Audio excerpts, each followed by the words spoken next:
आरक्षण का मुद्दा 2015 में हमें याद है भारतीय जनता पार्टी का सुपड़ा साफ हो गया था और जब जब अगड़ा पिछड़ा की बात निकलती है बीजेपी बैकफुट पर चली जाती है। कौन ही बुद्धि देता है? कहाँ डाइवर्ट करना चाहते हैं? आइएगा तो स्वागत करेंगे। क्या स्वागत करेंगे? आरक्षण छोड़ का हम लोग स्वागत करेंगे। बीजेपी यानी सवर्णों की पार्टी, राजपूत, भूमिहार, ब्राह्मण और कायस्थों की पार्टी। हम ये बात बड़े दक्षता के साथ कह रहे हैं, इसके पीछे का कारण आपको समझना होगा। देखिए कि भाजपा के लोगों ने 10 महीने तक केंद्र सरकार ने इसको अनुसूची 9 में नहीं डाला और कोर्ट कचहरी जा करके इसको जो है आरक्षण को फंसाने का काम किया गया, लटकाने का काम किया। 90 के पहले इनके विधायक कितने हुए करते थे और 90 के बाद मतलब इनके सर्वाधिक विधायक कब हुए और सबसे कम विधायक इनके कब हुए, तब आप समझ पाइएगा कि लालू प्रसाद यादव से एक तरफा नफरत सवर्ण समाज क्यों करता है। द्रौपदी देवी सबसे बढ़िया उदाहरण है। एमएलए भी बनी, सांसद भी बनी और ईटा तोड़ती हुई महिला संसद में जाकर जब गरजती है तब लालू प्रसाद यादव को सामाजिक न्याय का पुरोधा का तमगा मिलता है और मिलना भी चाहिए, क्योंकि ऐसी ऐसी जातियों का उदय हुआ इसकी कोई कल्पना नहीं कर सकते। तो बिहार एक बड़े मतलब कहते हैं ना कि रेवोल्यूशन, एक बड़ा क्रांति आया 1990 के दशक में। हालांकि देखिए उस समय का क्राइम पीक पर था। भाजपा आरक्षण चोर है, कल ये बातें कहते हुए तेजस्वी प्रसाद यादव सुने गए। तेजस्वी प्रसाद यादव से जब ये सवाल किया गया कि क्या नीतीश कुमार के लिए अभी दरवाजा खुलेगा, एक पत्रकार साहब ने ये सवाल पूछ दिया। अब इस पर जो भड़के तेजस्वी यादव, उससे ये बात बिल्कुल क्लियर मानकर चलिए कि तेजस्वी प्रसाद यादव इस बार बिहार में चुनाव अकेले लड़ने जा रहे हैं। अब नीतीश कुमार को एक्सेप्ट करने की बात ही नहीं है। फालतू का बात यहाँ मत कीजिए, सीधे चुनाव होगा। आप लोगों को कौन ही बुद्धि देता है? कहाँ डाइवर्ट करना चाहते हैं? आइएगा तो स्वागत कीजिएगा। क्या स्वागत करेंगे? आरक्षण छोड़ का हम लोग स्वागत करेंगे। कोई ऑफर नहीं दिया जा रहा, बकवास मत कीजिए। कोई ऑथराइज नहीं है लालू जी, और हमारे अलावा कोई ऑथराइज नहीं है, कोई ऑफर नहीं दिया जाएगा। और पार्टी में लालू प्रसाद यादव की कितनी चलती है इस बात का भी मतलब इसे भी पर्दाफाश हो गया है। देखिए राष्ट्रीय जनता दल के अब नेता बन चुके हैं तेजस्वी प्रसाद यादव और सही भी है, नेतृत्व कर रहे हैं, अच्छा नेतृत्व कर रहे हैं। चलिए ये तो हुई कल की खबर, लेकिन दोस्तों इस वीडियो में आपको हम बताएंगे कि अचानक से आरक्षण का मुद्दा कैसे उठ गया। 16% हम लोगों ने आरक्षण को बढ़ाया और उस समय भी हम लोगों की मांग पिछड़ों का, अति पिछड़ों का, दलित आदिवासी भाइयों का, इसमें आरक्षण हम सब लोगों ने बढ़ाने का काम किया था। आप सब लोगों को पता है कि भाजपा के लोगों ने 10 महीने तक केंद्र सरकार ने इसको अनुसूची 9 में नहीं डाला और कोर्ट कचहरी जा करके इसको जो है आरक्षण को फंसाने का काम किया गया, लटकाने का काम किया गया। आरक्षण का मुद्दा जब जब उठा है तब तब भाजपा पर वो बड़ा भारी पड़ा है। देखिए भाजपा हिंदुत्व का कार्ड खेलती है। कल आपने खबर देखा होगा था बिहार टॉप पर, हमने बताया कि कैसे हिंदुत्व का कार्ड खेलने के लिए एक ही समय मोहन भागवत, बागेश्वर धाम महाराज, श्री श्री श्री रविशंकर सभी पहुंचे पटना। लेकिन दोस्तों इन सब के बीच इसका काट निकाला तेजस्वी यादव ने आरक्षण चोर कह के भारतीय जनता पार्टी को। देखिए आरक्षण का मुद्दा 2015 में हमें याद है भारतीय जनता पार्टी का सुपड़ा साफ हो गया था और जब जब अगड़ा पिछड़ा की बात निकलती है बीजेपी बैकफुट पर चली जाती है। बीजेपी यानी सवर्णों की पार्टी, राजपूत, भूमिहार, ब्राह्मण और कायस्थों की पार्टी। हम ये बात बड़े दक्षता के साथ कह रहे हैं, इसके पीछे का कारण आपको समझना होगा। देखिए दोस्तों इस वीडियो में कुछ आंकड़े आपके सामने हम रखेंगे और ये आंकड़े ऐसे हैं जो बताएंगे आपको कि भूमिहार कह लीजिए, ब्राह्मण कह लीजिए, कायस्थ कह लीजिए या राजपूत कह लीजिए, 90 के पहले इनके विधायक कितने हुए करते थे और 90 के बाद मतलब इनके सर्वाधिक विधायक कब हुए और सबसे कम विधायक इनके कब हुए, तब आप समझ पाइएगा कि लालू प्रसाद यादव से एक तरफा नफरत सवर्ण समाज क्यों करता है। छोड़िए दलितों की बात, छोड़िए पिछड़ों की बात, सवर्ण समाज का मैं ये नहीं कहूंगा हकमारी हुई है, मैं ये कहूंगा कि सामाजिक न्याय सच में अगर किसी नेता ने किया तो वो लालू प्रसाद यादव ही थे। और ये बात दोस्तों आंकड़ों पर मैं कह रहा हूं, मेरा कोई अपना विश्लेषण नहीं है। तो दोस्तों इस वीडियो में हम बताने जा रहे हैं आपको कि इन 4 जातियां जो सवर्ण में गिनी जाती हैं, हालांकि देखिए आज भी अब तो खैर पिछड़ों का प्रतिनिधित्व तो बहुत बढ़ गया है, नीतीश कुमार ने उसे और बढ़ा दिया आगे, लेकिन इसकी शुरुआत 90 के दशक से होती है। तो दोस्तों जिन 4 जातियों की हम बात कर रहे हैं, इनके आंकड़े आपको बताएंगे और उसके बाद फिर हम चर्चा करेंगे कि तेजस्वी यादव ने अगड़ा पिछड़ा का मुद्दा क्यों उठा दिया। चलिए शुरुआत किससे किया जाए? ब्राह्मणों से करते हैं। ब्राह्मण समाज सवर्णों में सबसे सबसे ऊपरी कुर्सी पर बैठने वाली जाति। अब देखिए इनके सर्वाधिक विधायक कब कब जीते। इनके सर्वाधिक विधायक जीते दोस्तों 1962 में 44 और 1980 में 40। तब यूनाइटेड बिहार होता था, मतलब झारखंड साथ में होता था, और 324 सीटों पर विधानसभा चुनाव लड़ा जाता था।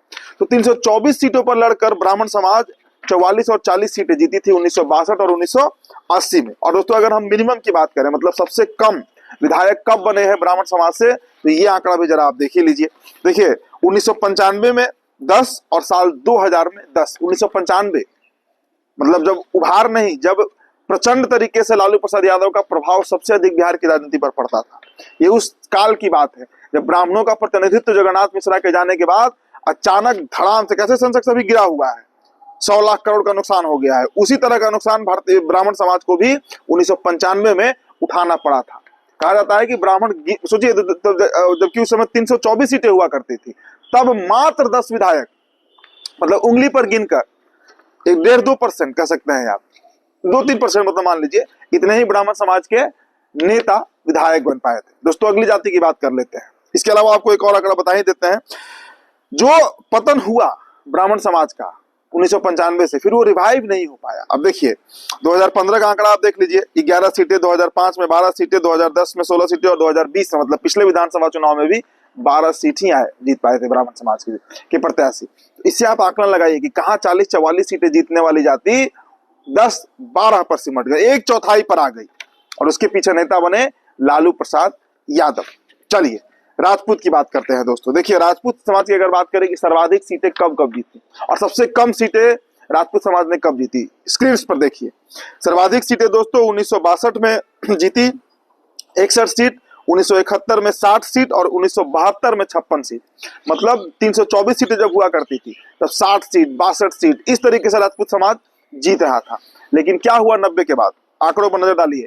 सबसे कम सीटें कब कब जीती गई, देखिए सबसे कम सीटें 2015 में 20 सीट और 2020 में 28 सीट। मतलब लालू जी के समय भी कम हुआ। देखिए 2005 में 34 और 2010 में भी 34 है। लेकिन दोस्तों राजपूत समाज के बारे में एक फैक्टर समझना होगा। देखिए राजपूत जाति जब 90 के पहले तक कांग्रेस के साथ रही और उसके बाद वो बिहार में बीजेपी से अधिक राष्ट्रीय जनता दल से जुड़कर रही। कई बड़े नेता हुए, रघुनाथ सिंह हुए, रघुवंश बाबू हुए, जगदानंद सिंह हुए, तो कई बड़े लीडर को जगह लालू प्रसाद यादव ने दिया, तो राजपूतों का उसका फायदा भी मिला। जिस तरीके से ब्राह्मणों का पतन हुआ उस तरीके से देखिए राजपूत का भी पतन हुआ। जहां 60 सीटें जीती थी वहां 20 सीट पर आ गई है, लेकिन इतना भी नहीं हुआ जितना ब्राह्मणों का हुआ। मतलब ब्राह्मणों का 1/4 पतन हुआ तो राजपूतों का 1/3 पतन हुआ। इस तरीके से इसे आप समझिए। अगली जाति पर चलते हैं दोस्तों, भूमिहार समाज। भूमिहार का क्या हुआ? भूमिहार सर्वाधिक सीट कब जीते थे? भूमिहार सर्वाधिक सीट 1990 में जीते थे, जिस साल लालू प्रसाद यादव बिहार के मुख्यमंत्री बने थे। 34 सीटें भूमिहार समाज के प्रत्याशी जीते थे और 1985 में उससे 2 सीटें अधिक यानी 36 सीटों पर भूमिहार समाज के प्रतिनिधित्व रहा था।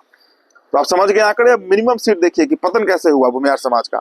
सबसे कम सीट 2015 और 2020 में 17 विधायक इन दोनों इलेक्शन में जीते हैं भूमिहार समाज के, 2015 और 2020 की मैं बात कर रहा हूं। इसके अलावा दोस्तों 2005 में 23 और 2010 में 26 सीटें भूमिहार समाज के प्रत्याशी जीते थे। तो देखिए ग्रेजुअली डाउनफॉल ही होते जा रहा है इन सभी जातियों का। कायस्थों का तो सबसे बड़ा डाउनफॉल हुआ है। आंकड़े देखिए, कायस्थ समाज सर्वाधिक सीट 1952 और 1957 में जीती थी, 21 सीट और 15 सीट, जबकि इनकी आबादी बिहार में 1% से कम है। इसके बावजूद जो देश का पहला इलेक्शन हुआ था, बिहार का पहला स्टेट असेंबली इलेक्शन हुआ था, उसमें सर्वाधिक सीटें कायस्थ जाति ने ही जीता था, 21 सीटें, और 1957 में 15 सीटें।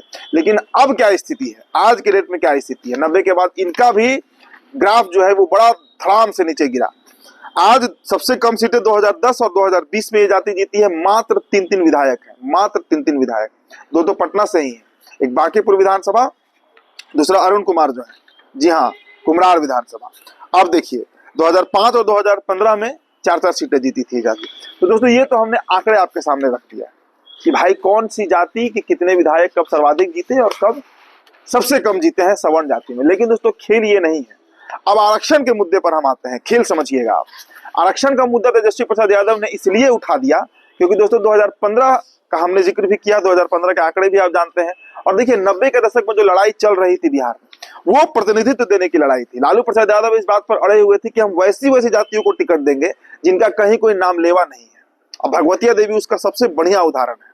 कई उदाहरण है लेकिन भगवतिया देवी सबसे बढ़िया उदाहरण है। एमएलए भी बनी, सांसद भी बनी, और ईंटा तोड़ती हुई महिला संसद में जाकर जब गरजती हैं तब लालू प्रसाद यादव को सामाजिक न्याय का पुरोधा का तमगा मिलता है, और मिलना भी चाहिए क्योंकि ऐसी जातियों का उदय हुआ इसकी कोई कल्पना नहीं कर सकती। तो बिहार एक बड़े मतलब कहते हैं ना कि रेवोल्यूशन, एक बड़ा क्रांति आया 1990 के दशक में। हालांकि देखिए उस समय का क्राइम पीक पर था, इस बात से भी हम सहमत होते हैं। उस समय का अपराध, करप्शन, सब चीजें चरम पर चली गई थी। लालू यादव प्रचार घोटाला का केस भी हुआ। लेकिन इन सब से इतर अगर हम बात करें कि सामाजिक न्याय का, कि समाज के क्या हर व्यक्ति को प्रतिनिधित्व मिल रहा है, हर जाति को मिल रहा है, तो उसमें दोस्तों आज जितने भी नेता आपको दिखते हैं बड़े पद पर, आप मांझी जी की बात कर लीजिए, आप मुकेश सहनी का उदय समझ लीजिए, जितनी भी जातियां जो पिछड़े समाज से आती हैं उन सभी को बोलने का और राजनीति में बैठने का जगह अगर किसी ने दिया तो वो लालू प्रसाद यादव ने ही दिया। और अगर अगड़ा पिछड़ा का कार्ड 2025 में तेजस्वी प्रसाद यादव चलते हैं, जिसका शुरुआत कल उन्होंने शंखनाद कर दिया है, तो आप जान लीजिए कि ये बहुत भारी पड़ सकता है भारतीय जनता पार्टी के ऊपर। भारतीय जनता पार्टी हिंदुत्व का कार्ड खेल रही है। भारतीय जनता पार्टी जानती है कि अगर जातियों में हम जाएंगे तो कई बड़े नेता हैं भाई। चिराग अपने जाति का नेतृत्व कर रहे हैं, मुकेश सहनी अपनी जाति का कर रहे हैं, मांझी जी अपनी जाति का कर रहे हैं, नीतीश कुमार पिछड़ों का कर रहे हैं, तो फिर खेल खराब हो सकता है। इसलिए हिंदुत्व इन टोटालिटी, मतलब पूरे हिंदुत्व को एक छतरी के नीचे लाना है बिहार में, तब जाकर भारतीय जनता पार्टी का दाल गल पाएगा। लेकिन उसके काट में तेजस्वी प्रसाद यादव ने अगड़ा पिछड़ा का कार्ड खेल दिया, आरक्षण विरोधी बता दिया, और ये आग दिल्ली तक पहुंची है। जी हाँ, दिल्ली में भी अब जो भारतीय जनता पार्टी का शीर्ष नेतृत्व है वो इस पर सोचने पर, विचार विमर्श करने पर मजबूर है कि आखिर तेजस्वी प्रसाद यादव का काट निकाला कैसे जाए। क्योंकि 85 और 15 की जो बात होती है, अगर फिर से 15 का मुद्दा उठ गया, फिर से भूमिहारों और राजपूतों के ऊपर सामंती और शोषक का मतलब जो तमगा लगते रहा है वो लगा, तो आप मानकर चलिए कि पिछड़ा वोटर जो है वो भारतीय जनता पार्टी से कट सकता है। और खासकर आरक्षण तो बड़ा टची मुद्दा है, बहुत सेंटिमेंटल मुद्दा है। आरक्षण के मुद्दे पर सरकार बनती है, गिरती है, बिगड़ती है, कई तरह के खेल देखे गए हैं, मंडल का मंडल हमने देखा है। तो सभी घटनाक्रम को देखते हुए तेजस्वी प्रसाद यादव का ये चाल जो है वो कितना सार्थक होगा, ये 2025 का विधानसभा चुनाव परिणाम बताएगा। आपकी जो प्रतिक्रिया होगी दोस्तों हमारे कमेंट बॉक्स में छोड़ते जाइएगा। फिलहाल इस रिपोर्ट में इतना ही, बहुत बहुत शुक्रिया।